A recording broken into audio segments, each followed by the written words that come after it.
like the first. Oh, okay.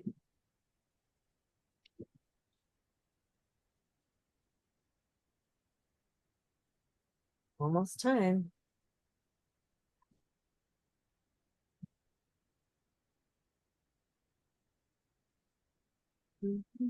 Peter's note taker. Karen's note To just taker. remove all those. Yeah.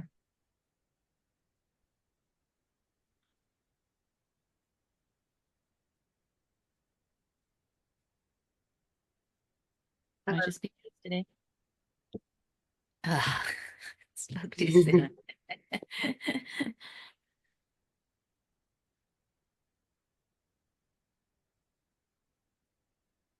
Hi, Charis.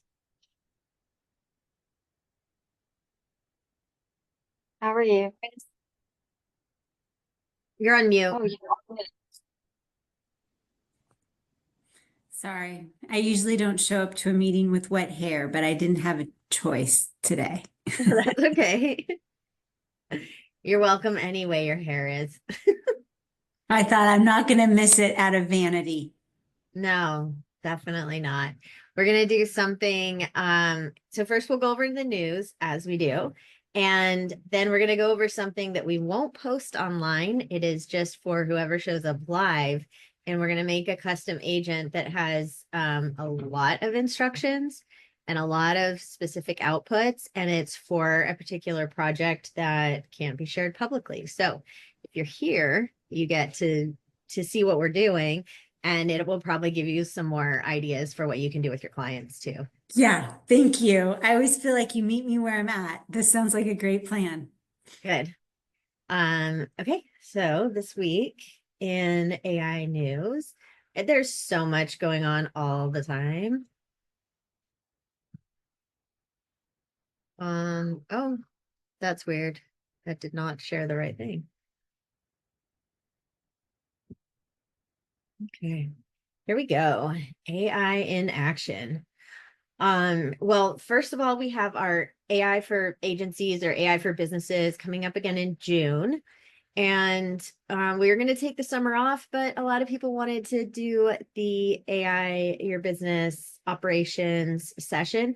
We do 4 weeks and we go through our 4D process, and you'll learn how to do workflows, SOPs, and really get some things automated and AI'd in your business. And also think about, we've got a little matrix to walk you through how to think about where you want AI, where you want automation, and where you want humans. And we can also help with the tech stack based on your own tech stack in this class. And it's 4 weeks, plus you get invited to the live Wednesdays as well when we run our labs. And we've got a few different agencies in there right now, and we've got some more seats available. And we need you to join by the first week of June. It's the first Thursday of June is when we kick off that next cohort. Okay. We have a Ernst & Young survey that revealed 48% of tech leaders have now introduced agentic AI into their companies. And that means they're using agents to do work inside the companies. And they have plans to ramp it up in the next couple of years. And I don't know why, but the Ernst & Young is making it a dramatic, I guess maybe for the clicks, but will the ROI match the hype? And I would say every case study we've seen, it matches the hype. It usually exceeds the hype. It's well worth the investment.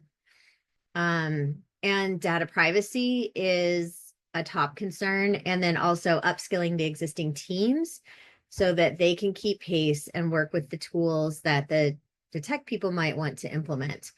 So training and safety, top concerns. And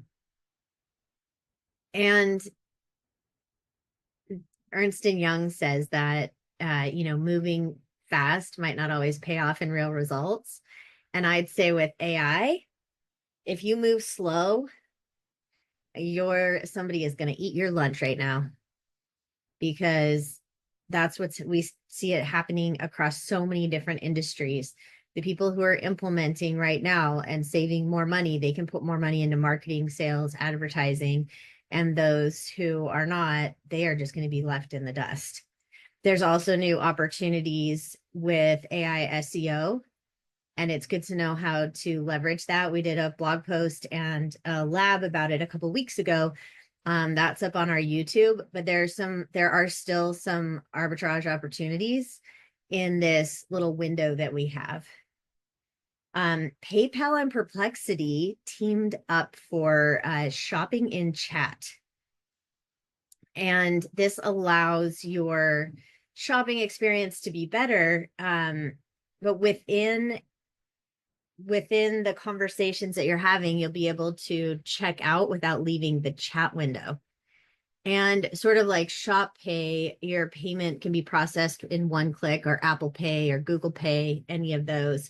And so PayPal and Perplexity are trying to do that in chats. And of course, MasterCard, Visa, and the others are all trying to roll out AI commerce tools this year too. So that's something that we'll keep an eye on, is how AI and commerce are coming together. And I don't know about you, but so many things have that one click, and you just expect to easily check out. If you have to enter all your information, it kind of feels like a Stone Age experience. When you can just like double click on your phone and Apple Pay, or when you're shopping on Amazon or any of the others, it's just so easy to give them your money. And the companies that adopt this, they're going to have better conversion. And with it delivered in chat, it's not an expensive implementation. Not like Amazon probably invested millions getting their one click delivered. But now if you're doing it in chat, anybody can leverage that on your website. It's not a big expense. And so now even, this is where we say, like, even the little guys can compete with the big ones. And you can provide that experience that people have come to expect. Meta might be going to court again. GDPR in Europe is a lot more strict on the privacy policies and their legal constraints around data privacy, AI usage, and what can be used for training. And Meta told EU users that they have to opt out again if they don't want their data used for AI training. And so there's a big question of if that is legal under GDPR. And so how much information has Meta been training on? And in Europe, they're a bit more protected, but over, in North America or other places in the world, there are not those same ethics going into this. And then there's the other side of it, where users in Europe can't use the latest models because of security reasons and training data questions. And so there's questions about, well, is Europe going to fall behind because of GDPR? There are a lot of questions over AI training data. And we follow a lot of these medical articles, and medical studies. I love this. So MIT and Harvard researchers have developed PUPS, which is an AI model that predicts where proteins are located within any human cell, even if the cell or protein has never been tested before. And knowing a protein's exact location helps diagnose diseases like Alzheimer's, cystic fibrosis, and cancer. And it speeds up drug discovery without all the lab work.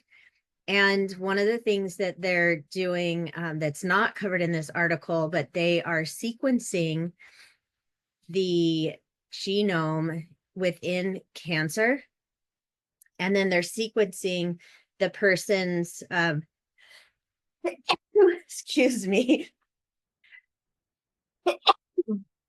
Excuse me. So they're sequencing the cancer completely, sequencing the person's the healthy cells as well. And then they can use these proteins and inject them back into the person's body.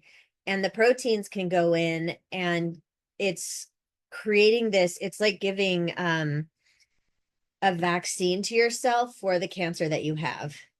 And it's using your own, it's replicating the proteins in your DNA to then go kill the proteins that are the cancer cells. And so they can, with using AI and some of these things, it speeds up the ability to do this. And so there are some studies going on. I was listening to a podcast about it just yesterday, where an 80-year-old woman went in and she had, I think it was stage 4 cancer. I can't remember what kind, but they did the sequencing and delivered immunotherapy. And she had a little bit of radiation, 0 chemo. And so she had immunotherapy, no radiation, or little radiation, no chemo. And within 3 months, she was 100% cancer free. And she was stage 4 when she started. And so they thought, well, she's going to die, so we can do these experiments. And that's kind of, that's what they do with people who are in stage 4, because they're the ones most desperate for any possible cure. And she has 0 cancer. And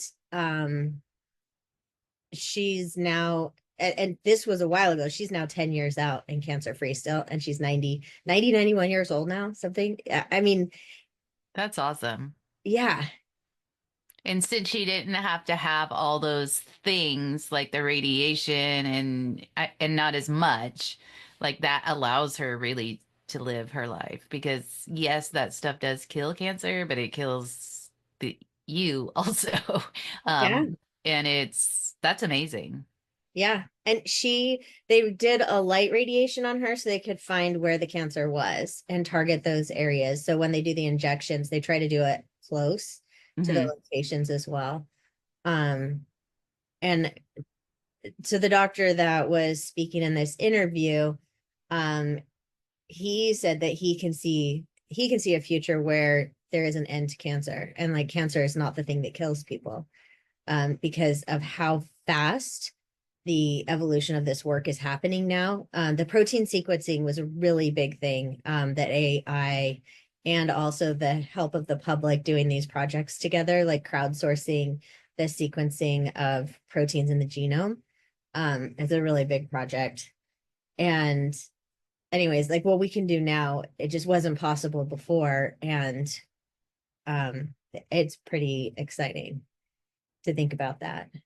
So the word cancer still, if I, when we're having these conversations and, about what has happened in my family, and this researcher said it too. He said, I couldn't save my uncle, and he could save his grandma in this case. And so there is a lot of good stuff going on out there in the medical world with AI. And then back to marketing, of course. From life-saving to marketing. Last week we did a session with Scott Empringham, and it was great. He shared with us some of his secrets of how he's using AI video to get 140% open rate on emails, because people love the videos so much they were passing them around to other people. And so the open rate was bigger than the send, because the videos were so compelling. They were AI made and they were custom with HeyJen. Like, it's crazy. Who has 140% open rate? And so that session is up on YouTube. Also worth a watch to hear how he did that. Yeah, and we use HeyJen all the time. Love it. It's got an API, and you can do something that's kind of like the old mail merges, where the custom information can go into each video and get sent out to your list. So pretty cool. That's, tip 1, to replace the costly videos with AI avatars, because then you can have unlimited variations. And anybody who's been watching, they've seen our avatars and they've seen them get better over the last 2.5 years. That's for sure. The first ones that came out were pretty bad. And now they're much better. Andrew's got some really good ones. I like yours. Oh, thanks. Well, and to be fair, all of the AI started at a lower level than they are now. So it was amazing when we could do it even then, even though we looked a little weird, but it was still really cool. So Yeah. and now it's just like even more amazing. And HeyJen just released their next level of avatar just I think it was last week. Another version of the photo avatar, but it's supposed to be even better on because we've tested the photo ones before, as you've seen, and really it just makes like your mouth move. Well, now you can use a photo and it will do all these different angles and everything. So that's something new from HeyJen that, I mean, they're still evolving. I think we're gonna have to play with that after the news. Mhm. So that's good news. HeyJen Mhm. makes video avatars better. And local ads. So Scott covered how to make local ads that feel personal. Again, watch the video. It's great how he does it. Pre-qualify leads with AI voice and SMS. Incredibly effective. About currently the numbers show about 28% of businesses are using AI in this way. And for follow-up with voice agents, but about 28% of businesses are using voice agents to help. And we can generate videos, video testimonials from your clients with HeyJen, and turn a video into 60 content pieces, embed personalized video and emails. That's what we were talking about. Automate post-event follow-ups. We definitely do that in our CRM too. Offer AI generated freebies. And we always want to keep a human in the loop. You still want to review things and make sure if somebody gets a hold of it, it's not going to look too crazy unless you mean it to look that way. Tools we love and are talking about this week, Opus Clip. We use Opus. We drop these Wednesday sessions into Opus and it chops it up into videos and we can put them out on social. So the bits and pieces of news go out on social. And OS CRM, which is our CRM system that we use for the LMS. We use it for pipeline, for, of course, email marketing and text messaging.